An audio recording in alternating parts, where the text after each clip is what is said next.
Good morning, September 3rd, 2020. Pastor Rusty. I was just out here checking out the outside of my house and got an air conditioner that ain't running right, but I got to looking at the tomatoes and thought, you know what? That season's coming to an end. No big deal. That's what happens. There are seasons in life. They start, they end. It's a part of life. And I think about, some of the things that you see and we're experiencing in churches and gatherings. We've seen a lot of changes this year. It's pretty cool, though. Actually, I was reading in Acts 13 this morning about the church at Antioch. Now, Antioch is an interesting church because they had prophets and teachers, Acts 13 tells us. And we know that they were first called Christians at Antioch. And Christian means Christ-like. And I think a lot of people have the moniker but don't walk the walk. And I was reading and thinking about some of the things that they did there. It says that while they were fasting and praying, there at first 13, the Holy Spirit spoke to them. Think about that.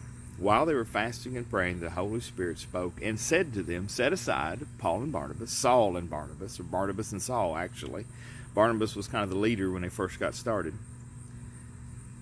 for the ministry that I've called them to.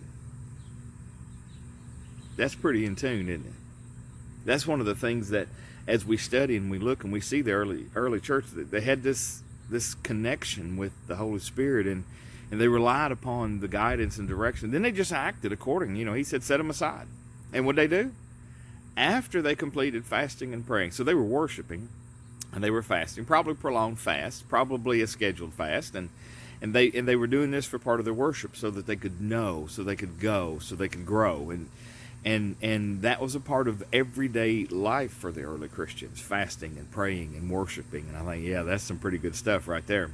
And then they all heard and understood what the Spirit was telling them. And the Spirit said, set aside Barnabas and Saul for the ministry that I've called them to. So I believe that Barnabas and Saul already knew that there was some sort of call in their life. They could feel the urging. Maybe they had shared that. Maybe they had said, hey, we feel like, we've got this passion growing in us, because I think that's how the Holy Spirit works. It begins to give us a vision for something that other people aren't seeing, and it begins to call us into action, and then we begin to share that with, I feel the leading of the Holy Spirit here, and I feel the leading of the Holy Spirit there. And you know what they didn't have then? They didn't have committees that would meet and vote whether this was something they wanted to do as a church or not. They just were led by the Holy Spirit. The Holy Spirit said do it, so they did. And they laid hands on them. That's an interesting thing, because a lot of times when we study about the Old Testament or the Israeli way of doing things, they would lay hands. They would lay hands, they put their hands on the head of their sacrifice. And it was identifying that this sacrifice is going to die in my place. And it's the same kind of thing going on here with the apostles. They laid hands on them. And it was an understanding that we recognize what God's doing in your life. And so there's kind of a purpose in laying on of hands, is we all agree that the Holy Spirit is saying this. So they weren't rogue. They were sent out with the authority of the church there at Antioch, which was the strongest probably church at the time.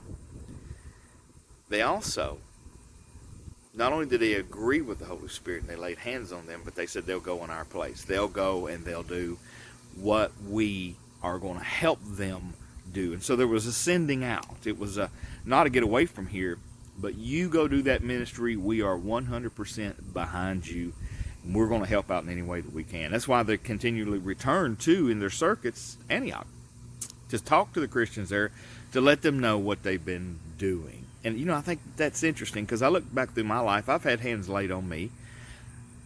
I've had men of the gospel identify that I was a gospel preacher, and so they concurred. And one of the questions they asked me is, what happens if we don't lay hands on you here today, if we don't ordain you? I said, well, I'm going to preach the gospel anyway, because the Holy Spirit had moved me that way. But I tell you what, it's a beautiful thing when everybody in the church, the body, catches the same vision. And I think that's something to be sought after. What were they doing? They were worshiping, they were praying, and they were fasting. And they understood. Jesus prayed in John 17, Lord, may they be one as we are one. Think about the possibility. Think about the power. Think about the things that could happen if the church today, and I'm talking about universal, if the church today could grab a hold of the vision and not everybody vying for a little piece of the pie. You know, let me carve out. It's almost like market shares. This church has got so much of the market share. That church has got so much of the market share because we've let the things of the world creep into the church. But I tell you what, when the saints of God get a hold of the Holy Spirit of God, and the Holy Spirit of God gets a hold of them and begins to teach them and guide them and direct them, nothing can stand in the way. Remember, whatever is meant for you will land on you.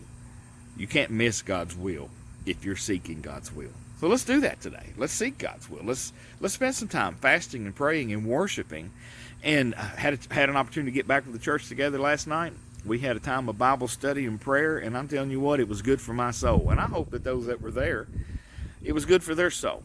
It was good to be back together because we've been missing it. And you think, well, you know, the government did this, the government did that.